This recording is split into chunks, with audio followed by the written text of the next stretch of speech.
He bought two identical necklaces at the mall. One he took home and gave to his wife. The other he secretly gave to his ex-girlfriend. Just when the man thought he had covered his tracks perfectly, and that neither woman would ever find out, his wife went to the jewelry counter the next day for a repair. But from the clerk she learned something surprising. Her husband had bought two identical necklaces. Out of curiosity the clerk asked if she had given the other one away. Hearing that made Majan instantly suspect her husband was cheating. So when she got home she casually mentioned in front of him that she had gone to the jewelry store today, saying the clasp on the necklace he gave her had suddenly broken. When Junfeng heard she had gone there he looked uneasy, because they were regular customers of that store. He wasn't sure if the owner had told his wife about the two necklaces he had bought. While the man made up an excuse to hide in the bathroom, his phone rang and Majan picked it up. It turned out her husband had listed a house for urgent sale through an agent, but there hadn't been many inquiries, so it hadn't been sold yet. After learning this, Majan's doubts grew stronger. After all, her husband had never bought a house before. The truth was the man had wanted his ex to be his secret lover, and bought a villa intending to give it to Ji. But the ex refused to be in that kind of relationship, so she broke up with him.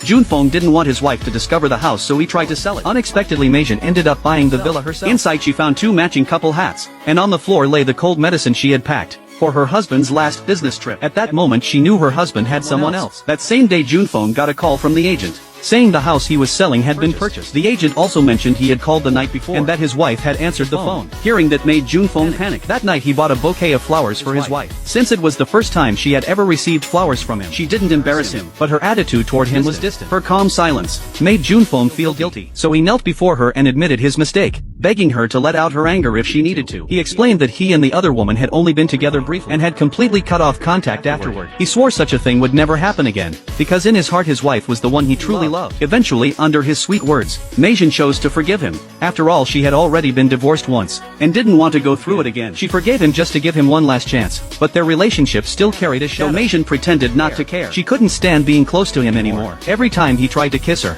she felt deeply disgusted. Junfeng had relied on his father-in-law's help for years to hold his position in the company. Afraid that one day his wife might ask for a divorce, he decided to try for a child. But all his advances were rejected by Majan. Yet the next day she acted gentle again, bringing him warm milk, as if nothing unpleasant had happened the night before. Perhaps the moment her husband betrayed her she gave up inside. Now everything she did was just to hide her true feelings.